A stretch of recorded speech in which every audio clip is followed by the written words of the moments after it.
Hey, what's up everybody? Ryan Wheeler, United Residential Mortgage. So today we're going to talk about a cash out refinance. And I know what you're probably thinking, who in the world would refinance right now with rates where they're at? So if you're watching this video in today's current market, 2023, October 2023, then you realize rates are in the upper sevens. And so does it make sense to refinance? If the rates are in the sevens and you have a low interest rate? It can in many cases, and that's what we're gonna dive into.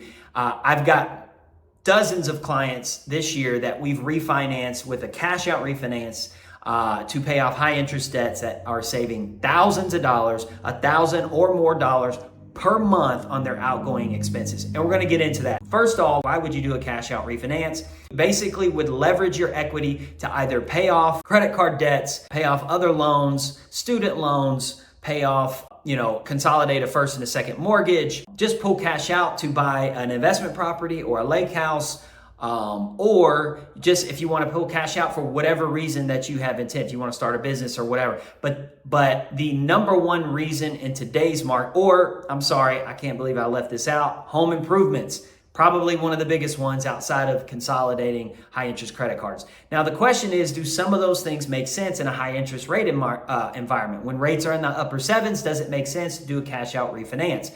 I can tell you in some of those scenarios, you would have to be the judge of that. We can run the numbers for you on that. But there is one scenario that I know for a fact absolutely makes sense.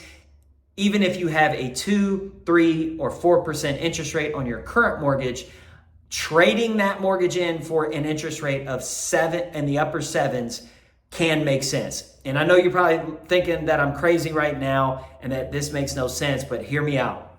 So if you have a mortgage at 3%, and then you have $50,000 in credit card debts, and your mortgage totals up to $2,000 a month, your credit card debts total up to $2,500 a month, you've got $4,500 a month in total debts going out between the mortgage and the $50,000 in credit card debts.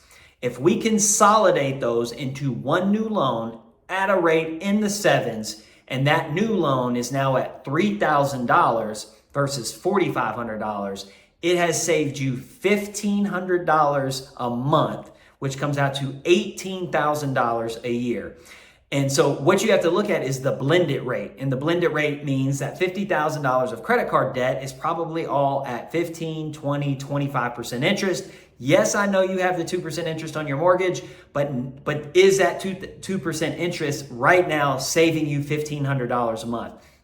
So it's just really a matter of giving yourself some breathing room to reallocate the funds and restructure your debt to where it works for you.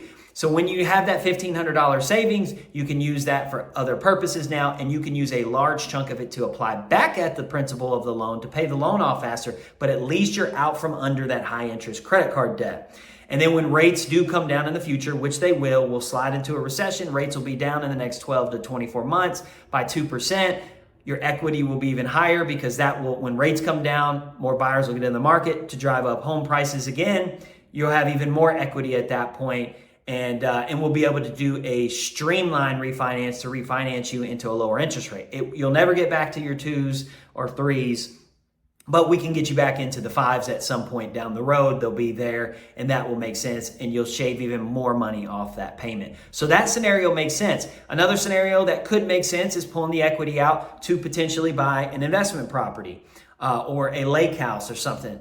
But the credit card scenario does make the most sense because you can see that month-to-month savings, and we can show you how the blended rate is substantially more on the credit cards, blended with that 2% mortgage, those 20% credit cards, and how that makes sense.